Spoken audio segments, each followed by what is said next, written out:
Sometimes the moment a person stops crying is the moment destiny finally begins to listen. The first thing Aloan Hartwell noticed was the silence inside her own chest, not the silence around her. The crowd was still there. Hundreds of wolves gathered beneath silver lanterns hanging from the ancient oaks of Moon Ascension Square, their whispers drifting through the cool night air like restless ghosts. No, it was the silence within her that felt strange. For years, every insult had left a mark. Every cruel laugh had followed her home. Every reminder that she was only an Omega had settled heavily on her heart. But tonight, standing beneath the moon while judgmental eyes watched from every direction, something had changed. She felt tired. Not angry. Not broken. Simply tired. A cold autumn breeze tugged at the loose strands of her pale blonde hair as she stared at the worn stones beneath her feet. Someone nearby laughed. Someone else muttered her name with obvious contempt. Aloan barely reacted. It was easier that way. Easier than hoping people might someday see her differently. Easier than pretending she belonged among wolves who had spent years reminding her she did not. The Moon Ascension Festival was supposed to celebrate unity among the packs.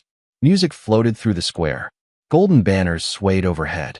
Noble families stood proudly in embroidered cloaks while merchants sold sweet pastries and hot cider from glowing stalls. To most of the kingdom, it was a night of joy. To Aloan, it was simply another night spent trying to disappear. She carried a tray of empty cups toward a service tent near the edge of the festival grounds. Her shoulders ached from hours of work, but she welcomed the exhaustion. Physical fatigue was easier to manage than loneliness. Move faster, Omega, a sharp voice called behind her. Aloan kept walking. She recognized the voice immediately. Lyra Blackmore, daughter of the local alpha. Beautiful, admired, untouchable. Everything Aloan was not. A few people chuckled as Lyra stepped into her path. "Did you not hear me?" she asked sweetly. The false kindness in her tone drew another ripple of amusement from nearby onlookers. Aloan lowered her gaze. "I heard you." "Then answer." Aloan hesitated. Experience had taught her that answers rarely improved situations. "I still have work to do." The smile vanished from Lyra's face. Around them, more people stopped to watch. Aloan felt their attention settle over her like cold rain. "Work," Lyra repeated. "That's all you're good for, isn't it?" A few heads nodded. Someone laughed again. Aloan tightened her grip on the tray. She wanted to leave. She wanted the crowd to lose interest. Instead, the circle around her seemed to grow larger. The moon hung high above the square, casting silver light across every face. No one stepped forward. No one objected. No one told Lyra to stop. That hurt more than the words themselves. Because cruelty from one person could be ignored, silence from everyone else was harder to forgive. Aloan swallowed carefully and focused on her breathing. In, out, in, out. Her mother had taught her that years ago. When the world becomes too loud, find one thing that remains steady. Tonight, breathing was all she had left. Somewhere beyond the square, church bells echoed across the valley. Their distant chime carried through the night air. Most people barely noticed. Aloan did. For a strange reason she could not explain, the sound made her lift her eyes toward the northern road. The path leading toward the royal territories was empty except for darkness and mist. Yet something about it made her heart skip once. Just once. Then the feeling vanished. The crowd remained. The whispers continued. The festival carried on. And standing beneath the moonlight, surrounded by wolves who believed they already knew her worth, Aloan Hartwell had no idea that before this night ended, the most powerful alpha in the kingdom would arrive, and everything they believed about her would begin to unravel. Aloan Hartwell had learned long ago that kindness was often remembered only when people needed it. The moment they no longer needed it, they forgot the person who offered it. As she stepped away from the service tent, and watched the festival lights flicker beneath the rising moon, old memories surfaced uninvited. She remembered carrying baskets of medicine through winter storms when she was 16 because the village healer had fallen ill. She remembered spending 3 nights beside an elderly widow whose family never came to visit. She remembered helping frightened children through fever seasons, calming nervous horses during thunderstorms, and repairing festival decorations after everyone else had gone home. None of those moments had made her important. None of them had changed how the pack saw her. To Blackthorn Pack, she remained exactly what she had always been. An Omega, useful when convenient, invisible when not. A burst of laughter drifted across the square. Aloan followed the sound and noticed several young wolves gathered near one of the food stalls. Among them was a little girl struggling to hold a tray almost as large as she was. Before Aloan could react, the tray tilted dangerously. Plates slid toward the edge. The child panicked. Aloan moved without thinking. She reached the girl just in time, steadying the tray before anything fell. "Easy," she said gently. "You have it." Relief flooded the girl's face. "Thank you. You are welcome." The child's mother hurried over moments later. For a second, gratitude appeared in her eyes. Then she noticed who was helping. Something shifted. The warmth disappeared. "Come along," she told her daughter quickly. She took the tray and guided the girl away without another word. Aloan stood there for a moment. Not hurt, not surprised, just tired. Nearby, two women whispered to each other. "That is Aloan. The Omega?" "Yes." Poor thing. Aloan hated those words more than insults. Poor thing. As though she were an object people pitted instead of a person. She continued walking through the festival. Everywhere she looked, she saw reminders of the life she had never been invited to live. Young couples danced beneath strings of lanterns. Noble families laughed together. Future mates exchanged gifts near the central stage. Meanwhile, she carried empty cups and cleared tables. Not because she minded work, because nobody could imagine her belonging anywhere else. Near the edge of the square, she spotted old Mrs. Whitaker struggling with a broken wagon wheel. The elderly woman frowned as she examined the damage. Without hesitation, Aloan crossed the distance and knelt beside her. "Let me help." Together, they spent nearly 20 minutes fixing the wheel. By the end, Mrs. Whitaker's hands were shaking from age and exhaustion. "Thank you, dear," the woman said softly. "I do not know what I would do without you." The words warmed Aloan more than the festival bonfires. Yet as she watched the woman disappear into the crowd, a familiar realization followed. Tomorrow, if someone mocked Aloan publicly, Mrs. Whitaker would probably stay silent like everyone else. Not because she was cruel, because people found it easier to accept the opinions of a crowd than defend someone standing alone. The thought lingered as Aloan stared across the festival grounds. Hundreds of wolves filled the square, hundreds of lives intersecting beneath moonlight and music. Yet despite the noise, despite the celebration, despite the endless faces surrounding her, loneliness still sat quietly beside her like an old friend. She wrapped her arms around herself and looked toward the dark forest beyond the lantern glow. Somewhere deep inside, a small voice wondered what it might feel like to be seen. Not needed, not pitied, not tolerated. Seen. Aloan did not know that before this night ended, someone was already watching her more closely than she could possibly imagine. The loneliness followed Aloan long after she left the center of the festival. Music drifted behind her as she walked along a narrow trail, leading away from the lanterns and laughter. The farther she went, the quieter the world became. Soon only the sound of wind moving through pine branches remained. She preferred it that way.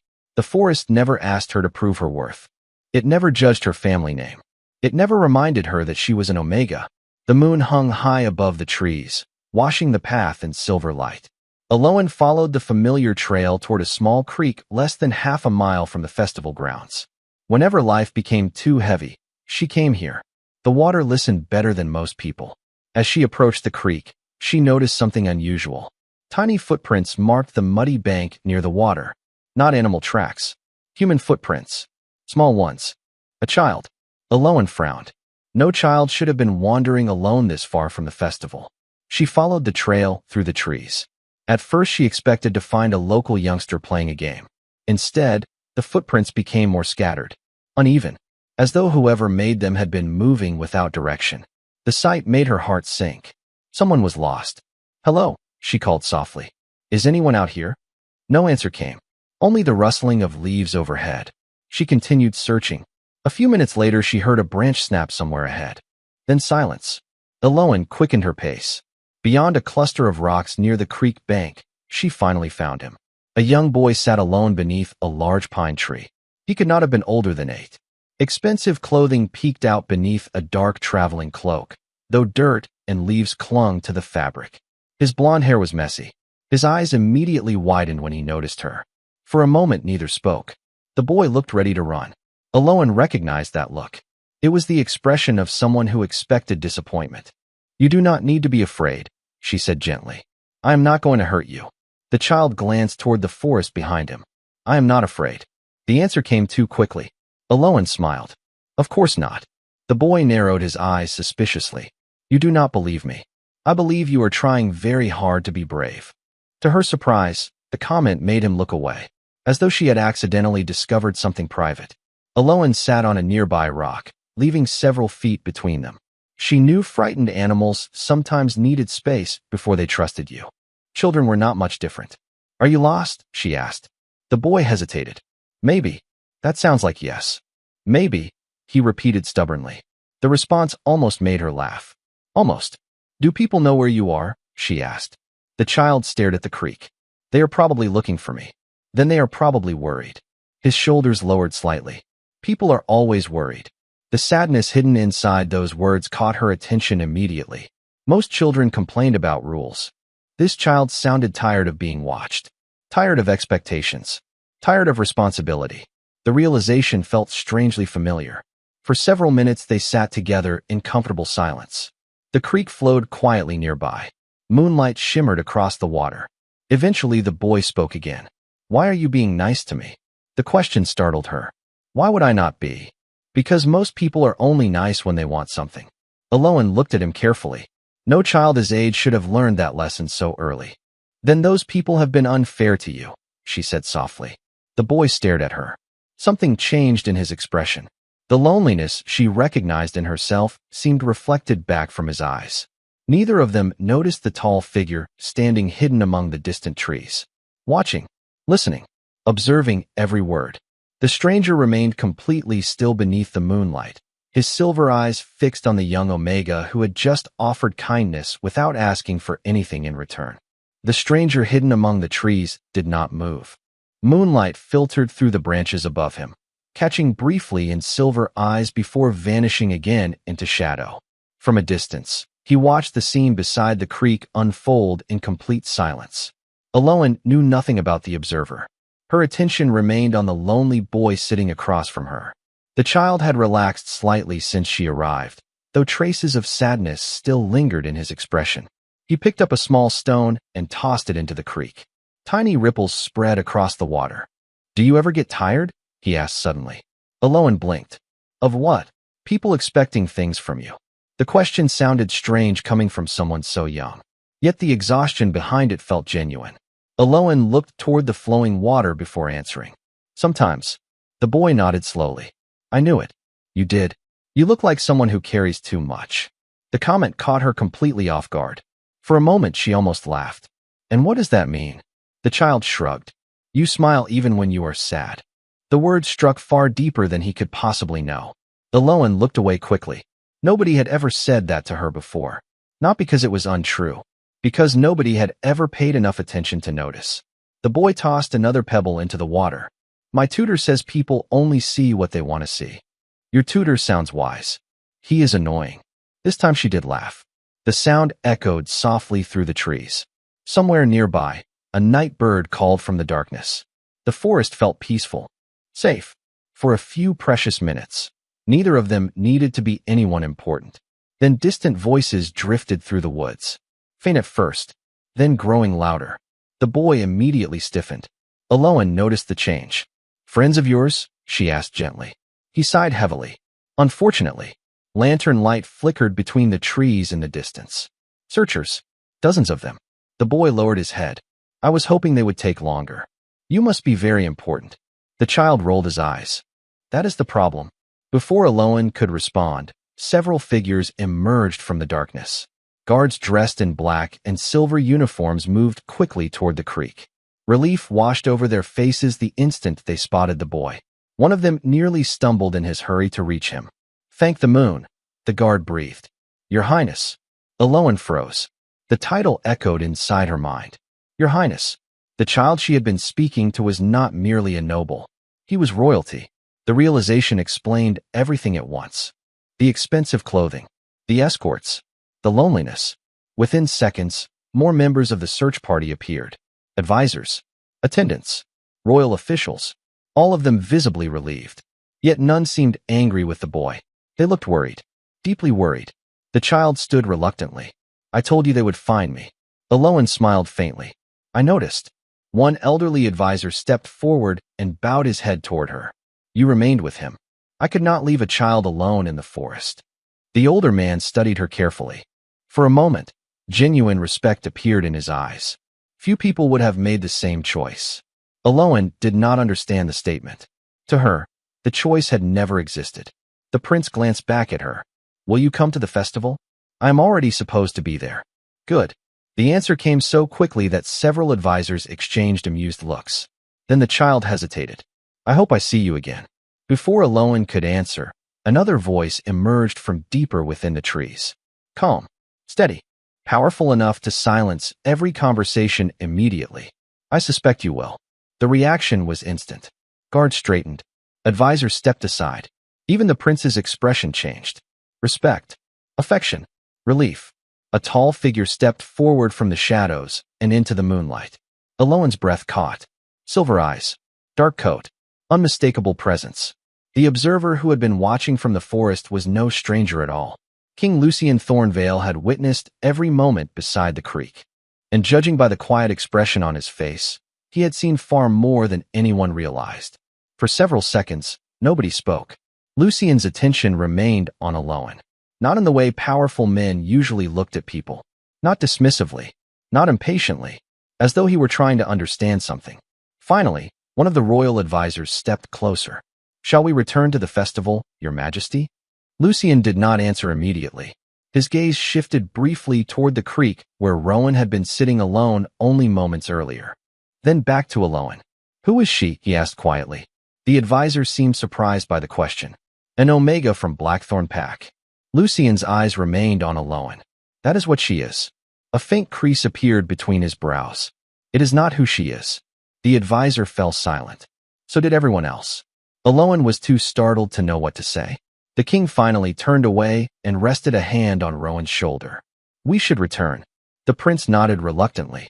As the royal party began moving back toward the festival grounds, Rowan glanced over his shoulder one last time. Aloan offered a small wave. He smiled immediately. Then they disappeared into the moonlit trees. Yet long after they were gone, one thought remained with her. For the first time in many years, someone had looked at her as though she were more than the name everyone else had given her. Aloan spent the walk back to the festival wondering why the king's final words refused to leave her thoughts. She had replayed them several times already. That is what she is. It is not who she is. No one had ever spoken about her that way before. Most people reduced her to a title the moment they met her. Omega. Nothing more. Yet somehow, after only a few minutes beside a creek, the king had looked at her as though there was something worth understanding beyond the label everyone else saw. The thought unsettled her. Important people did not notice women like her. By the time she reached the festival grounds, the celebration had reached its peak. Lanterns glowed above the square like captured stars. Music drifted between decorated stalls. Noble families gathered near the royal pavilion while merchants called out to customers beneath colorful banners. For a brief moment, Aloan allowed herself to believe the strange encounter in the forest was behind her. She returned to work. She carried supplies between tents. She helped vendors clean tables. She slipped quietly back into the background where she had spent most of her life. Unfortunately, the festival had already begun changing around her. Near one of the merchant stalls, two young women lowered their voices as she passed. That is her. The girl from the forest? Yes. Aloan slowed slightly. An uneasy feeling settled in her stomach. More whispers followed as she crossed the square. Fragments drifted through the crowd. The prince. Alone together. Royal attention. Strange, is it not? She kept walking, but the feeling grew heavier. Across the square, Lyra Blackmore stood among several influential families. She never repeated the rumors directly. She simply asked questions with carefully measured concern. Was she truly alone with him? How unusual. I wonder how that happened. The questions traveled from group to group, changing shape each time they were repeated. Before long, uncertainty began sounding suspiciously like accusation. Aloan noticed none of it at first. She was helping an elderly merchant secure wooden crates behind a stall when Mrs. Whitaker approached. The sight of the older woman brought a small sense of comfort. Earlier that evening, Aloan had repaired her wagon wheel. If anyone understood her character, surely it would be someone she had helped. Mrs. Whitaker hesitated before speaking. Aloan, she said quietly. People are talking. I know. You should probably explain yourself. Aloan looked at her in surprise. Explain what? The older woman's eyes dropped toward the ground. The things they are saying. The words hurt more than Aloan expected. Not because of the rumors themselves. Because doubt had already reached someone who knew her. You know me, Aloan said softly. Mrs. Whitaker nodded. I do. Then you know I would never do what they are implying. For a moment, the older woman looked ready to agree, ready to defend her. Instead, she glanced nervously toward the crowd. People are concerned. Aloan understood immediately. Fear had won. Not cruelty. Not malice. Fear. Somehow that hurt more. I understand, she said quietly. Relief appeared on Mrs. Whitaker's face. Then she walked away. Aloan watched her disappear into the sea of lantern light. The loneliness that followed felt sharper than anything Lyra could have said. High above the square, inside the royal pavilion, a royal advisor stepped toward King Lucian. Your Majesty, he said quietly. There appears to be some discussion concerning the young woman from the forest. Lucian lifted his eyes from the gathering below. What kind of discussion? Rumors, mostly. The advisor sounded unimpressed. Some claim she deliberately approached the prince. A faint silence followed. Lucian's gaze settled upon Aloan standing alone near the merchant stalls. For several seconds he said nothing. Then he looked back toward the advisor. Interesting. Your Majesty? Lucian's expression remained unreadable. The only person tonight who wanted nothing from my son has somehow become the subject of suspicion. The advisor had no answer for that. Below them, unaware she was being observed, Aloan returned to her work. A few minutes later, a ceremonial horn echoed across the square. Conversations immediately stopped. Festival officials gathered near the central platform. Pack elders stepped forward. The atmosphere changed. Aloan felt it instantly. Something was happening. The crowd shifted toward the center. She instinctively stepped back. She wanted no part of it. Then she heard her name. Aloan Hartwell. Every muscle in her body tightened. Hundreds of eyes turned toward her at once. Elder Garrick stood upon the platform with a solemn expression. Beside him were council members and respected pack leaders. None looked pleased. Please come forward, the elder said. The words sounded polite. The atmosphere was not. As Aloan slowly crossed the square, whispers followed her from every direction. And for the first time that evening, she realized the rumors had traveled much farther than she imagined. The walk to the ceremonial platform felt longer than it should have. Every step seemed to echo beneath the lantern light. Every whisper followed Aloan through the crowd. She kept her eyes forward, refusing to look at the faces around her. She already knew what she would see. Curiosity, suspicion, judgment. Some people looked disappointed. Others looked fascinated. Nothing attracted attention faster than the possibility of scandal. By the time she reached the center of the square, hundreds of wolves had gathered around the platform. The music had stopped. Merchants abandoned their stalls. Conversations faded into uneasy silence. Elder Garrick stood at the front with several council members beside him. Their expressions carried the appearance of official concern, though Aloan could already feel the outcome taking shape. Rumors had arrived before she did. Miss Hartwell, Elder Garrick began. A number of concerns have been brought before the council this evening. Aloan folded her hands calmly. What concerns? The elder exchanged a glance with another official. Several witnesses report that you were alone with a member of the royal family under unusual circumstances. Murmurs immediately swept through the crowd. Aloan felt her stomach tighten. The wording itself sounded dangerous. I found a child alone in the forest, she replied. Nothing more. A child who happened to be the crown prince, another council member added. More whispers followed. Some faces already appeared convinced. Aloan looked at them in disbelief. I did not know who he was. Perhaps, Elder Garrick said carefully. However, questions remain. Questions. Not evidence. Not facts. Questions. The distinction did not seem to matter. Aloan slowly looked across the crowd. Neighbors. Merchants. Families she had known for years.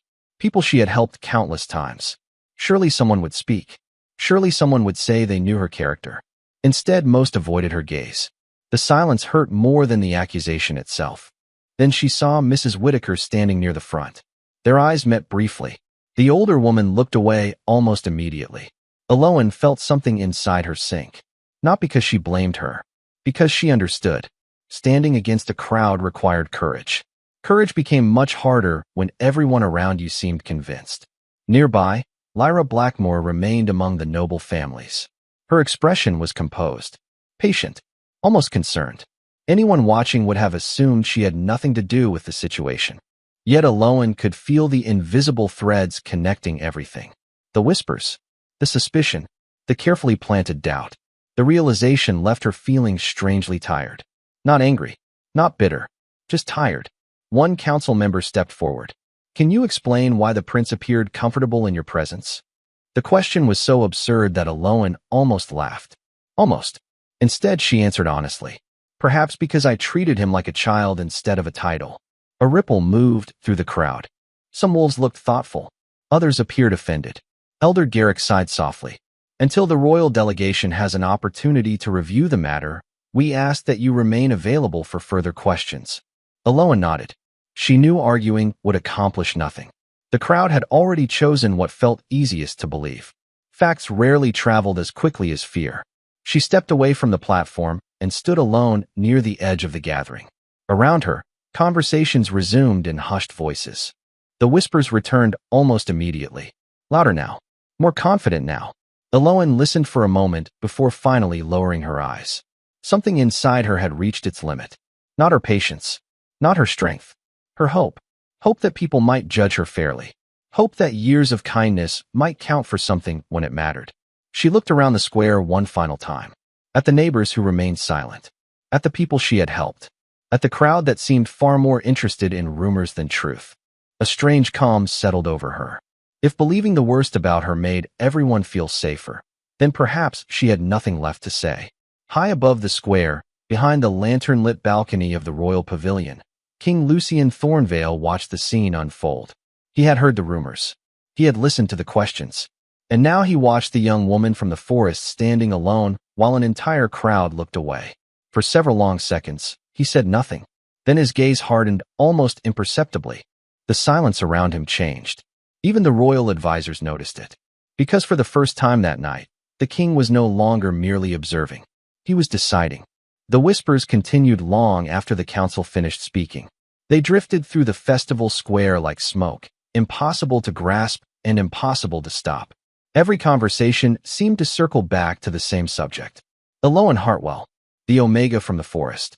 The woman who had somehow become a source of suspicion simply because she had shown kindness to a lost child. Aloan stood alone near the edge of the crowd. Lantern light flickered across faces that had once felt familiar.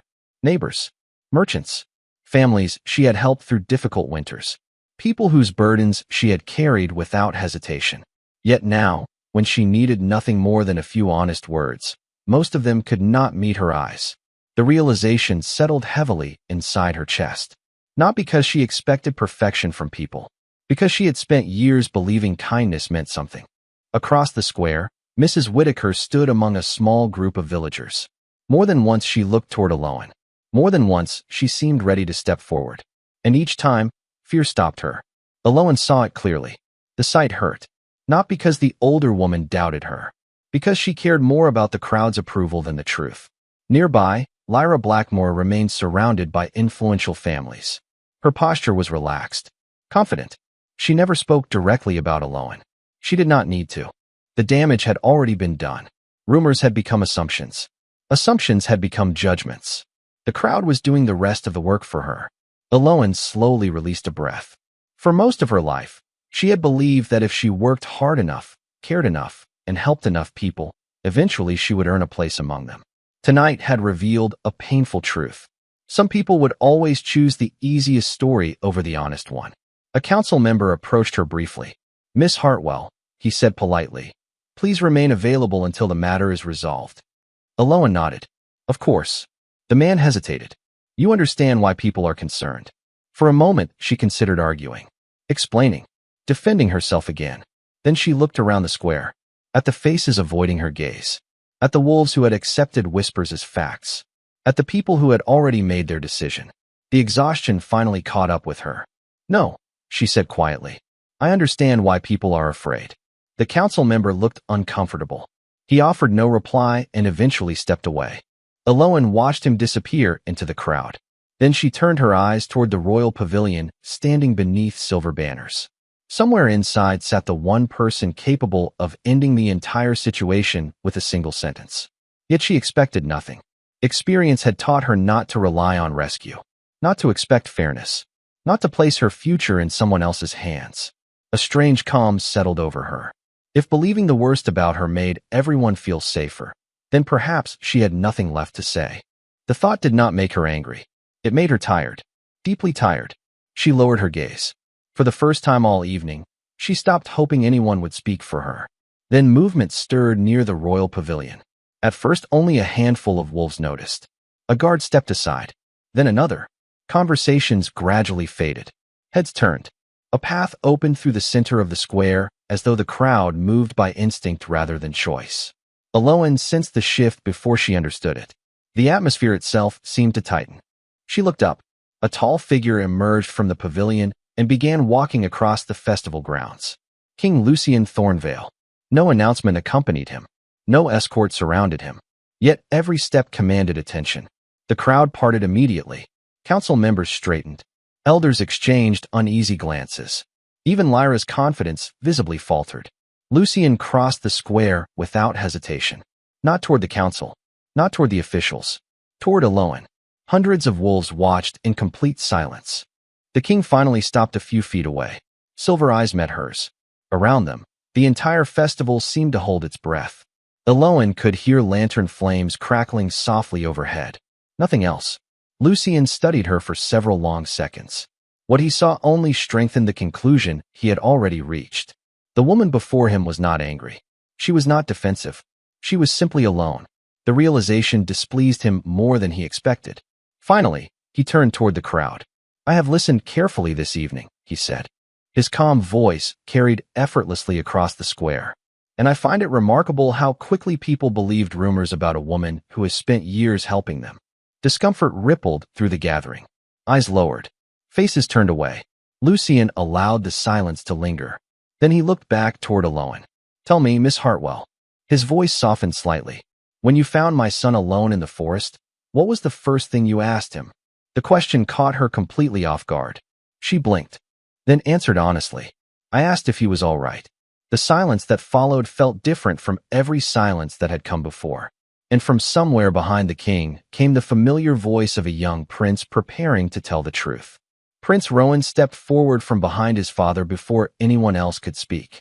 The young heir's face carried none of the uncertainty visible throughout the crowd. He looked directly at the council members, then at the wolves who had spent the evening whispering about Eloan. She is telling the truth, he said. His voice was young, but the conviction behind it silenced the square. When she found me, she did not know who I was. Nobody interrupted. Nobody dared. Rowan continued. She did not ask for my name. She did not ask where I lived. She did not ask for favors. His gaze swept across the crowd. She only asked if I was all right. The words settled heavily over the gathering. Several council members exchanged uncomfortable glances. Elder Garrick lowered his eyes. The prince took another step forward. And when I told her I wanted to stay by the creek for a little longer, she stayed because she thought I was lonely. A murmur moved through the square. Not suspicion this time. Regret. Eloan stood motionless. She had never expected any of this. Certainly not from a prince. Certainly not in front of hundreds of people. Rowan looked toward her. Most people talk to me because I am important. His voice softened. Miss Hartwell talked to me because she thought I was a child. The silence that followed seemed endless. Lucian watched the crowd carefully. He saw the realization spreading from face to face. The same wolves who had accepted rumors without question now struggled to meet Eloan's eyes. Yet the king was not finished. Interesting, he said quietly. The one person who asked nothing from my son is the person this crowd chose to distrust. No one answered. Lucian's silver gaze moved toward Mrs. Whitaker, standing near the front. The older woman looked devastated. Then toward merchants Eloan had helped. Neighbors she had supported. Families she had quietly served for years. Many lowered their heads. The king took a slow breath. Tell me, he continued, how many of you have accepted Miss Hartwell's kindness? More silence. How many of you have benefited from her generosity? Faces shifted. Eyes dropped. Nobody wanted to answer. Because everyone knew the truth. Aloan had spent years helping people who rarely acknowledged her. Lucien looked back toward the council. And yet when rumors appeared, not one person thought to defend her. The disappointment in his voice felt far more powerful than anger. Aloan felt something tightening inside her chest. Not because of the crowd. Not because of the accusations. Because for the first time in her life, someone was saying out loud what she had always silently endured. Rowan moved beside her and folded his arms. I like her, he declared. That should probably tell everyone something. A few nervous laughs escaped the crowd. The tension shifted slightly, but Lucien remained focused on Aloan. For several seconds, he simply studied her. The loneliness, the exhaustion, the quiet resilience she carried despite everything. Then his expression softened. Not dramatically, just enough for those closest to notice. Miss Hartwell, he said. She looked up. Your Majesty? Earlier tonight, my son asked why you were kind to him. Aloan blinked, surprised. Yes. Lucien nodded slowly. I have spent most of my life surrounded by wolves who wanted something from my family. The square grew still again. Power, favor, opportunity, influence. His gaze never left hers. Tonight, my son met someone who wanted none of those things. Aloan felt her breath catch. Around them, the crowd listened in complete silence. Lucien allowed the moment to linger. His eyes slowly moved across the gathering. He saw the shame on familiar faces. He saw Mrs. Whitaker fighting tears. He saw council members avoiding responsibility. He saw Lyra standing unusually still among the nobles. Then he looked back at Aloan. For a brief instant, he remembered the scene beside the creek. A lonely child. A tired Omega. No titles. No expectations. Only kindness freely given. The memory settled heavily in his chest. Most people spend their lives demanding to be recognized, Lucien said quietly. Very few spend their lives helping others without asking to be seen. The square remained utterly silent. Even the wind seemed to have stopped. Lucien took a single step forward. And when such a person finally stands before us, our first instinct should not be suspicion. His voice remained calm. It should be gratitude. No one moved. No one spoke. Beneath the lantern light, surrounded by nobles, elders, merchants, and warriors, the king made his decision. Slowly, deliberately, Lucien Thornvale lowered himself before the Omega they had spent years overlooking. Gasps echoed across the square. Several wolves looked genuinely stunned. Others stared as though they could not trust their own eyes. Aloan's breath caught. For a moment, she could only stare. Lucien raised his gaze to meet hers. On behalf of my family, he said quietly, thank you for protecting what matters most to me. The words settled over the festival like a blessing. And in that moment, every person standing in the square finally understood just how badly they had misjudged Aloan Hartwell. For several seconds, nobody moved. The entire festival square seemed frozen beneath the lantern light. The image before them felt impossible to process. King Lucien Thornvale, ruler of the Northern Dominion, remained lowered before an Omega many of them had spent years overlooking. The silence carried more weight than any speech ever could. Aloan stood motionless. Emotion pressed against her chest so suddenly that she could barely breathe. All evening she had been accused, doubted, and quietly abandoned. Now the most powerful man in the kingdom had publicly given her something she had never expected to receive. Respect. Not pity. Not charity. Respect. Slowly, Lucien rose to his feet. Around the square, wolves avoided looking directly at Aloan. Some appeared ashamed. Others looked stunned. Many simply seemed lost. The version of Aloan they had believed in no longer matched reality. Elder Garrick stepped forward first. The old council leader lowered his head. Miss Hartwell, he said quietly, the council owes you an apology. Murmurs spread through the crowd. Apologies were rare. Public apologies were almost unheard of. Aloan looked at the elder and gave a small nod. She did not know what else to do. The moment felt larger than words. Nearby, Mrs. Whitaker suddenly stepped out from the crowd. Tears glistened in the older woman's eyes. I am sorry, she whispered. Her voice shook. You helped me today. You have helped me for years. And when people started talking, I stayed silent. The confession echoed across the square. No one laughed. No one looked away.